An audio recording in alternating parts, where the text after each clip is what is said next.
Chairman رویت ہلال committee مولانا عبدالخبیر آزاد اس وقت news conference کر رہے ہیں، آئیے دیکھتے ہیں۔ علامہ ڈاکٹر محمد حسین اکبر، مفتی علی اصغر عطاری، مفتی یوسف کاشمیری، صاحبزادہ سید حبیب اللہ چشتی، مفتی قاری مہر اللہ، مفتی فضل جمیل رضوی، مفتی محمد اقبال چشتی، مولانا اسد زکریا قاسمی، مفتی فیصل احمد اور پیر سید شاہد علی جیلانی شامل تھے،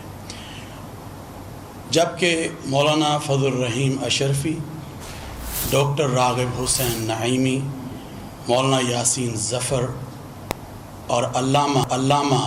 علی قرار نقوی اور مفتی ضمیر احمد ساجد ٹیلی فون رابطے پر ہمارے ساتھ تھے، اور رابطے کے فرائض وزارت مذہبی امور پاکستان سے حافظ عبدالقدوس نے، جبکہ فنی معاونت کے لیے محکمہ موسمیات سے چیف میٹ ڈاکٹر سردار سرفراز، محکمہ سپارکو سے غلام مرتضی، وزارت سائنس اینڈ ٹیکنالوجی سے۔